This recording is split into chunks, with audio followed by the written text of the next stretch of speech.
Well, you are a soul in evolution, and that soul exists in the center of your being as a diamond exists. That diamond is there in your heart. It's expressing through your soul, through your being. It was always there, but you've been searching for it. You've been digging for it. You haven't known quite what it was you were looking for, but you knew there was something your soul remembered. You wanted to reach out for it. Yogananda wrote, when a miner is searching for diamonds, his focus is not on the coal, but on the diamonds. He works through the coal, but he just keeps thinking about the diamonds. I just keep thinking about the diamonds. Together? I just keep thinking about the diamonds. So the circumstances of life and the problems of life and the situations, even that situation that you're facing, that's just what you're digging through to find the diamond. Keep that diamond in your mind. You know, somebody said a diamond is a piece of coal that made good under pressure. You know, and you're looking for that essence of you. It's always there. It's always been there.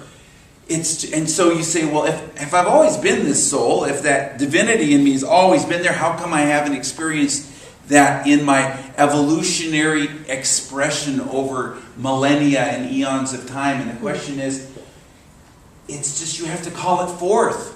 You have to call it forth through your recognition of it. I'm going to find this thing. I'm going to find this thing. That desire.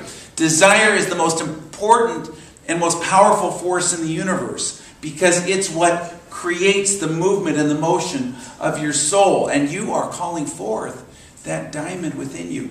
And it's so powerful. It's so powerful. But there's things that get in the way, right? There's some things that get in the way because we get so heavy. We get so locked in. We got to lift up, lighten up, and loosen up. I lift up, I lighten up, and I loosen up. Together, I lift up, I lighten up, and I loosen up. It's lifting up into that essential self. It's lightening up. That you saw that in your meditation. And it's loosening up because when the going gets tough, the tough gets loose. You know, you got to kind of loosen up. You got to kind of loosen up. You say, well, I want to solve my problem. You can never solve your problem in that closed mode. You know, I want you to sprint your hands together like just sprint them. And you know what? There's a time to have your hands like, but then open it up. Open it up. Prayer is literally, in Aramaic, Jesus' language, setting a trap for the thoughts of God. You can't catch anything. If it, spring a trap, the trap's open. Then it can grasp it. But we grasp onto things. We have closed ideas, closed minds. This is the way it's got to be. And the number one sign of that is that we're not having a whole lot of fun. Not having a whole lot of fun. And the sign of imminent success, according to all the scientific studies, it is a sense of well-being, soul satisfaction, of that openness. And you say, well, what's the way to happiness? There is no way to happiness. Happiness is the way.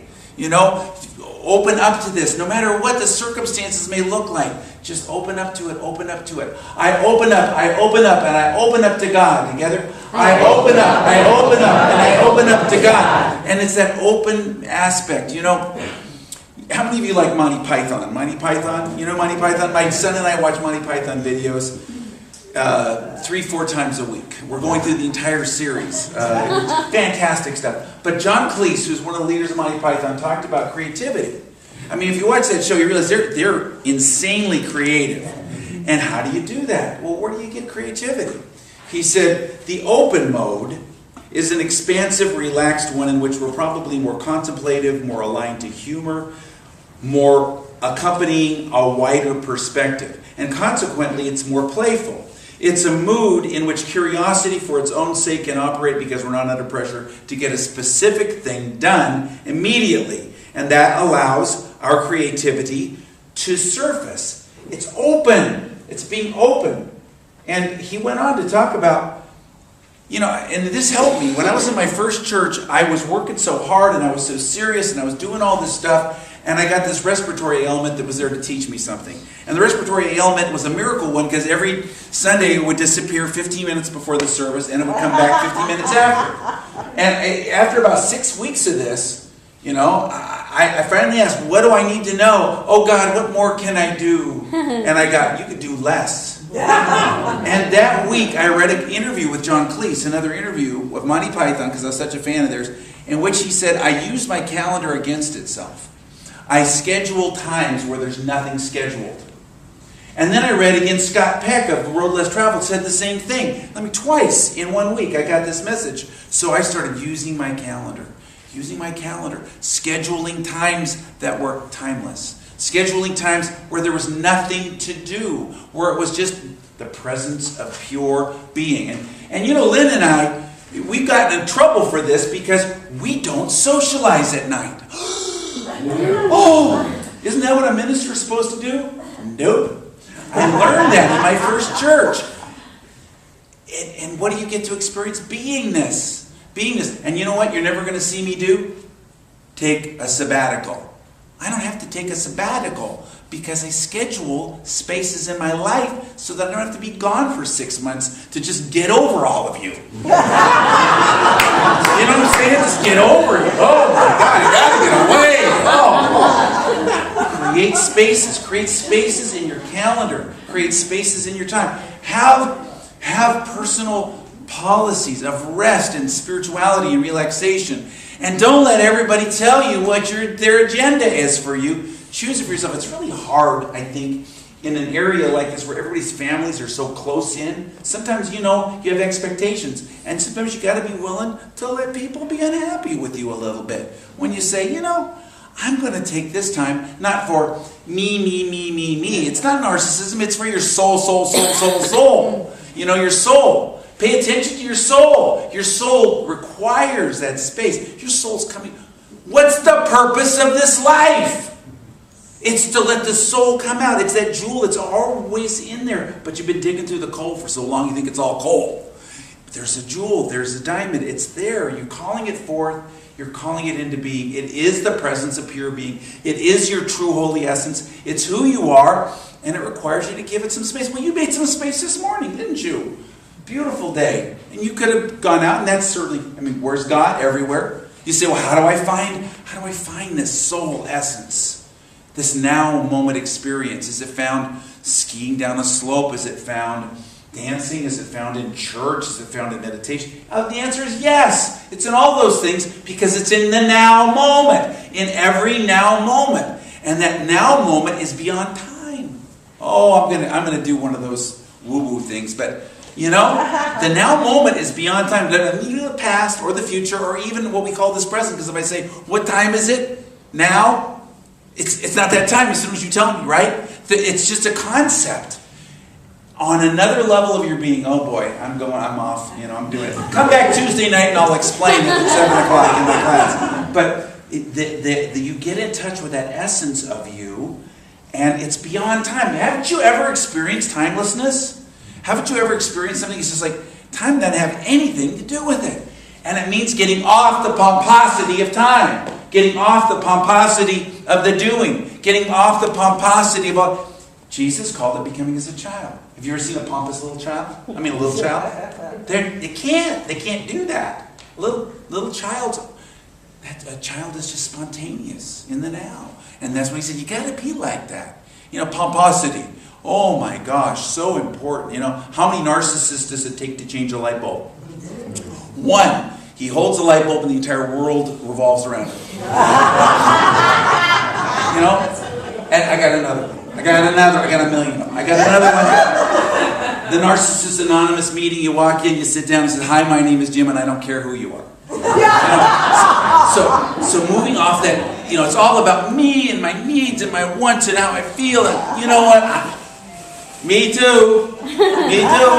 Whatever it is that we think that it is so important right now that we're holding on to. Let it go. I let it go. Together, I let it go. And so then you can be surprised. You can be open to something that you didn't expect. Isn't it amazing when you get surprised by the goodness of God? Isn't it amazing when you get surprised that, this isn't what I expected? I didn't expect God's goodness to show up like this. I didn't expect it to work out like this. This isn't what I expected. But you got to have your hands open. You got to have your soul open. You got to have your mind open. You got to have your heart open. And then something can happen. You got to create a space for it.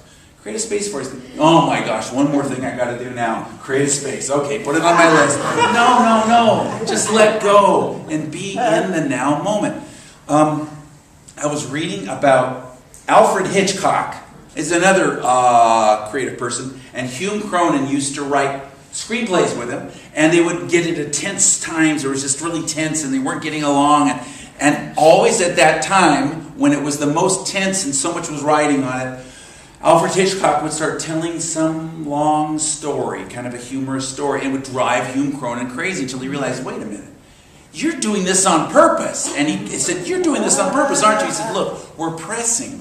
It always comes. It will always come. It will always come. Your answer will always come. My answer will always come. Together, my answer will always come. If I have open hands together. If I have open hands. But open hands. I experienced this once. I was in a church 30 years ago, and I was trying so hard to do a good job. I lived across the street from a beach, so I went to the beach, and I was sitting there writing my talk and working so hard and doing this, and up came a dog, and he stole my sandal.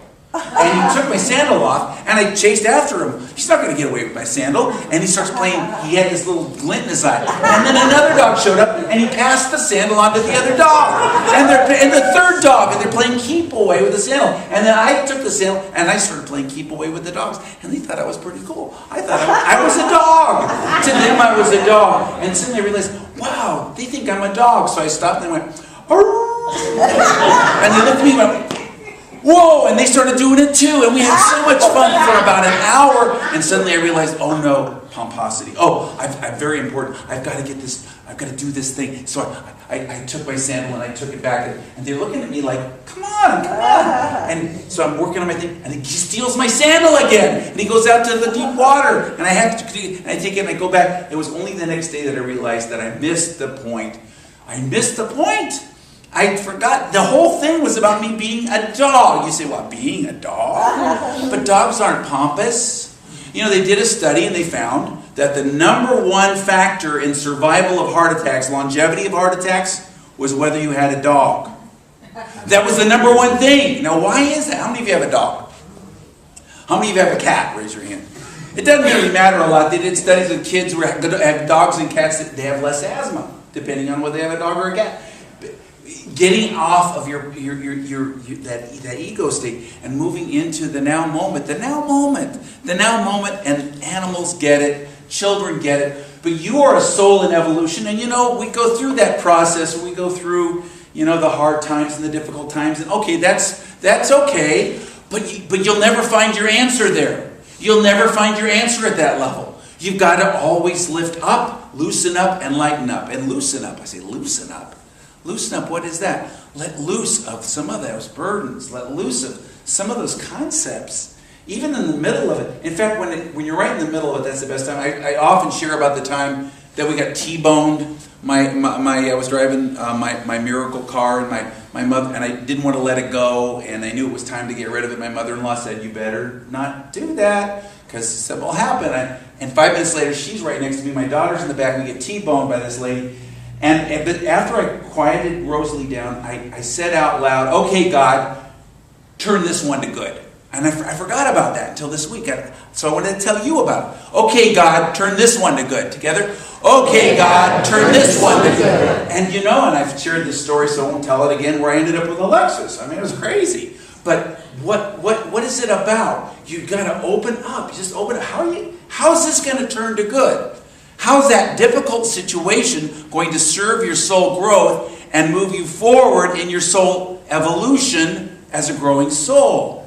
You know, I went to a Hopi tribe sacred ceremony by accident. I was driving through Arizona down a road I didn't really know, and there was somebody by the side of the road. They maybe were selling artifacts or something. I don't really remember, but I think it was food, actually. They were selling food, and I was hungry, and I was eating something. And some woman from the tribe said, oh, they're having a ceremony at the top of the mesa. I looked up. I didn't know there was the top of the mesa. I looked over, and there are people walking up these ancient steps that have been cut there, it turns out, 800 years ago. And so I followed them up there. And they're having this whole thing. And in the middle of their most sacred ceremony, they had clowns. And they weren't like clowns like Bozo. They were sacred clowns, and they made fun of non-native people like me, It was hilarious. And in the middle of their most sacred ceremonies, they would do this. Why would they do that? Because they understood that you've got to be open, you've got to be loose, you've got to be in that creative space. Not so serious and pompous and, oh my God, and the Reverend Dr. Greg, and all that stuff. Oh my God, get me out of that stuff. So I was enjoying this so much, and I had somebody tell me later that tribe, they were with that tribe, a woman was sorting corn for seed, and they would keep the good corn and then throw away the bad so they could plant with it. And every so often, this woman would put a misshapen kernel in with the good kernels. And they asked, why are you doing that? That's misshapen. And the woman said, this seed too has a story to tell. What is that?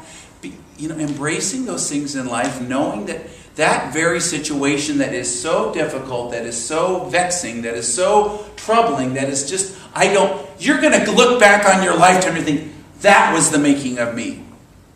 That was the making of me. Together, that was the making of me. And you can decide now that will be the making of you because you choose for it to be so. You decided here and now that will be the making of you. That will be the making of me. Together, that will be the making of me. But it means embracing those situations, knowing that you will learn the things you need to learn. You will grow in the way you need to grow. But moving out of the idea that your joy, your jewel, is conditional.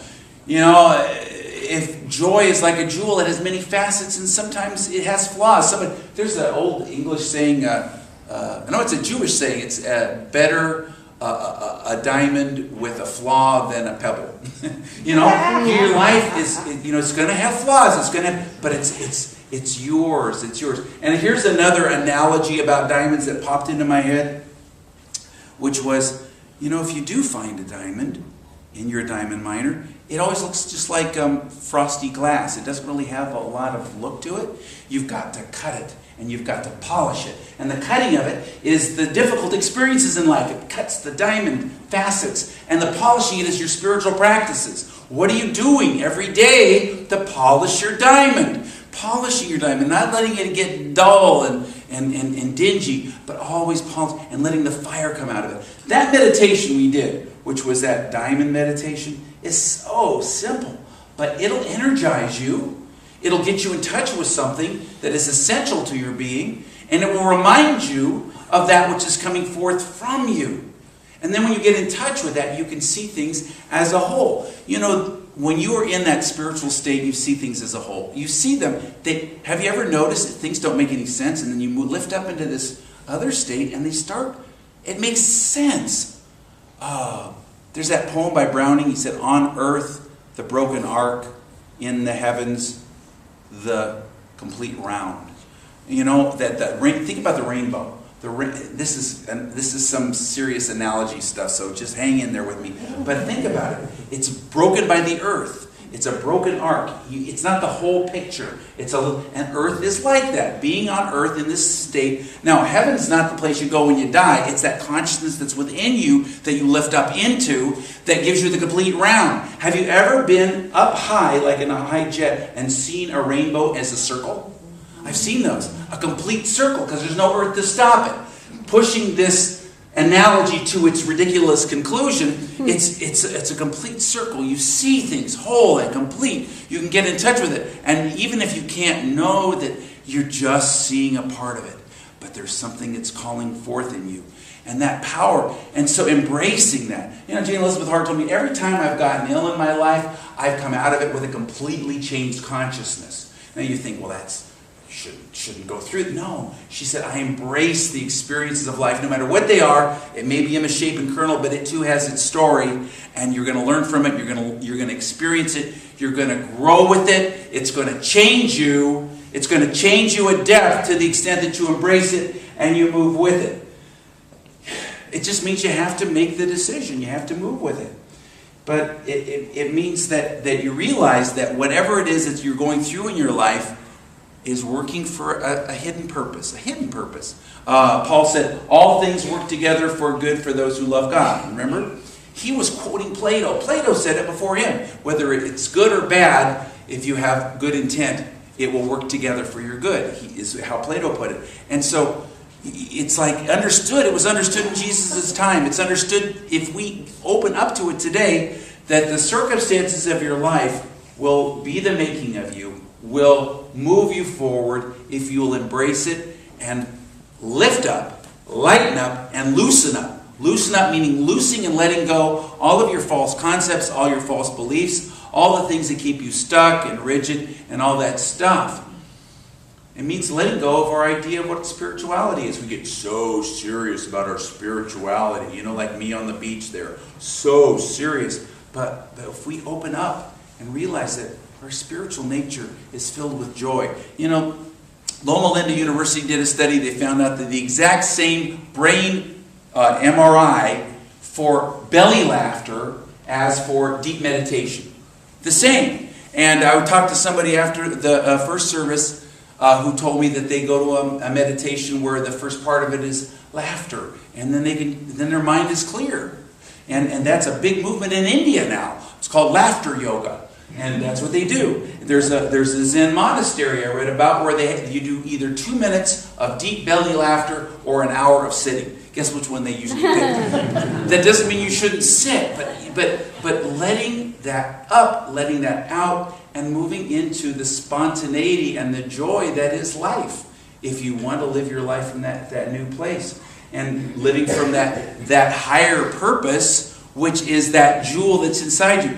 Your purpose in this life is to give birth and call forth that jewel. And that's the only purpose for this life. And the circumstances of your life are a divine setup to get you to do that. You say, but I want to be comfortable. Well, good luck with that. And as Jane Elizabeth Hart once said to me, you're going to go through things in life anyway. You can either use them for your growth or not, in which case you just suffer through them. But use them for your growth and embrace them and then do the best you can. You don't have to do it perfectly. Somebody said life is perfect until a perfectionist gets a hold of it. It's like that perfect thing. Oh my gosh, the nature of physical life, and I don't care how positive thinking you are, was never intended to look perfect to human eyes all the time. It was intended to be a creative, frothy, yeasty, growing thing. Remember what Jesus said about the kingdom of heaven? He likened it all the time to growth, to yeast. Remember that? He said, it's like yeast that grows the bread. Did you know that in his culture, yeast was considered unclean? Ritually unclean? So he was saying the spiritual awakening within you looks unclean to the religious eyes, to the human eyes. But it's going to grow you. He said it's like the littlest seed that grows into the biggest plant. It's that which grows you. And you say, well, I've worked so hard. I'm at a certain point in my life. Let me tell you something. Every study shows that there's greater and greater joy the older you get. Up until 90 and then it tapers off. But that self-satisfaction. And also, and I know that this isn't necessarily what you came to church for to find out, probably TMI, but they even say that sexual satisfaction up until your 80s increases. Which brings me to this story, which you weren't expecting to hear.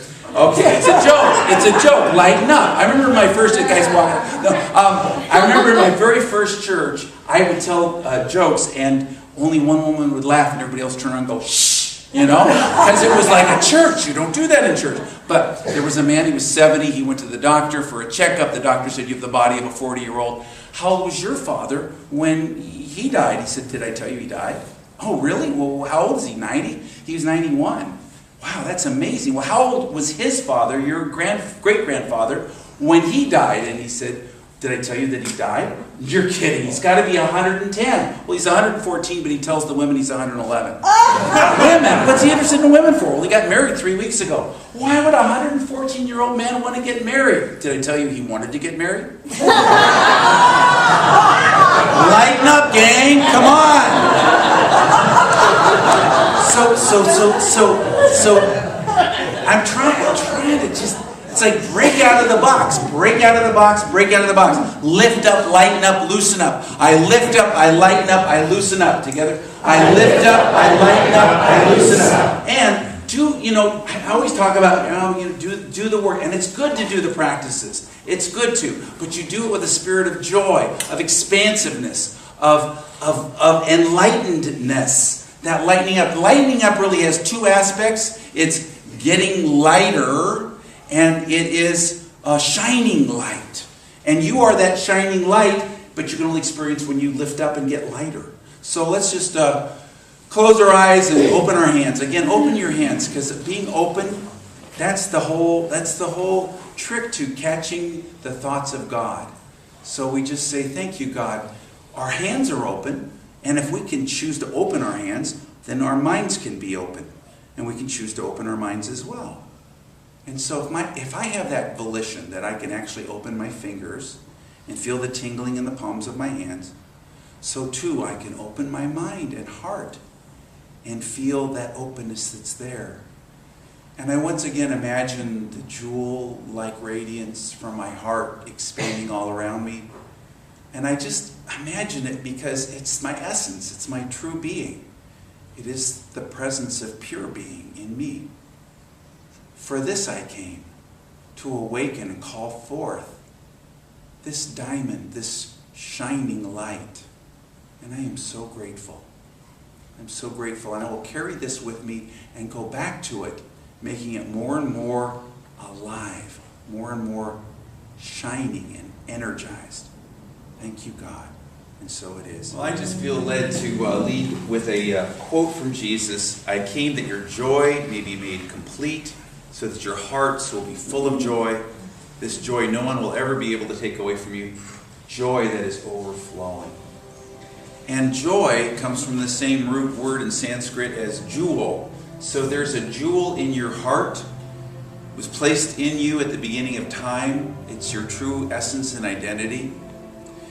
And as you remember that there really are two ways of living. One is with your hands closed and your hands open. So open your hands. Open your hands and receive. Just to symbolize that you're willing and open. The word prayer in Aramaic is to lay a trap to catch the thoughts of God. And traps are open. We have to be open to receive. So we just open. And if you feel like you're open, open up more. And if you feel like you're coming deeper and deeper into that presence, deepen your awareness still as we move. And we imagine ourselves now with a diamond in our heart.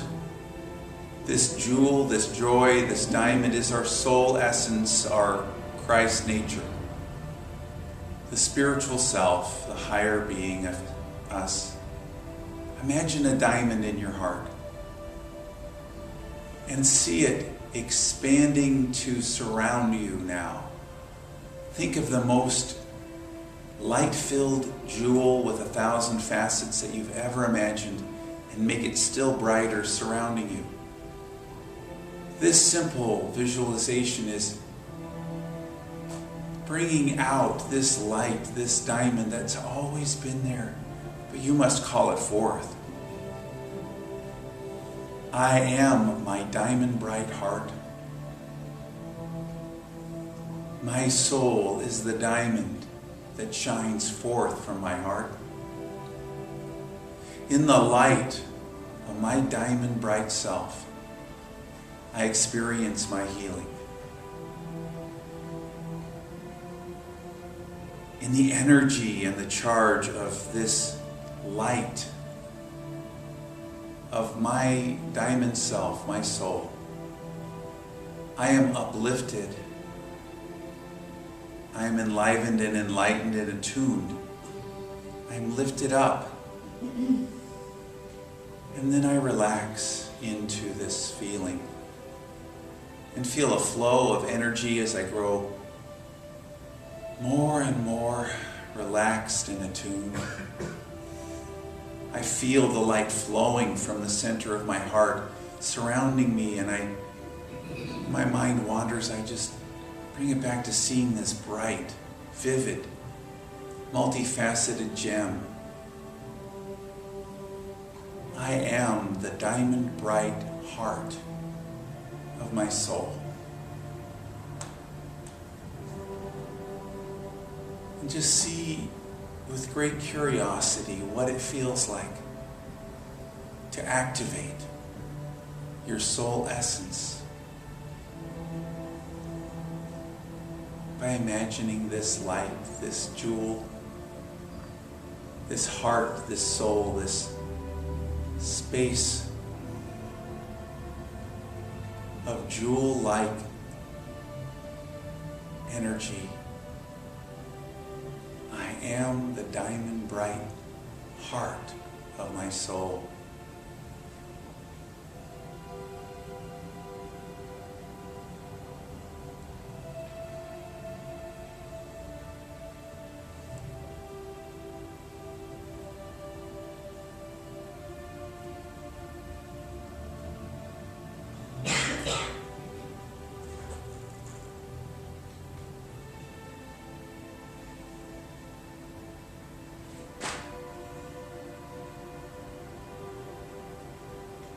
I am the diamond bright heart of God.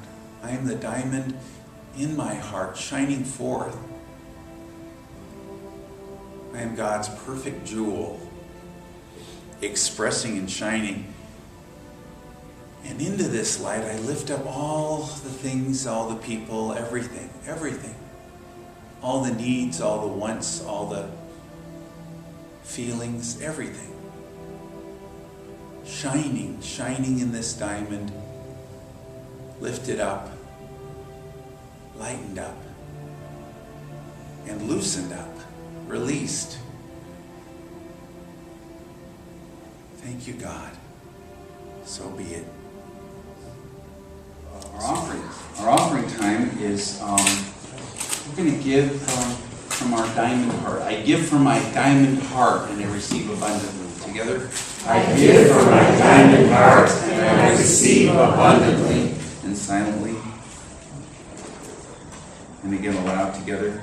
I give from my diamond heart and I receive abundantly.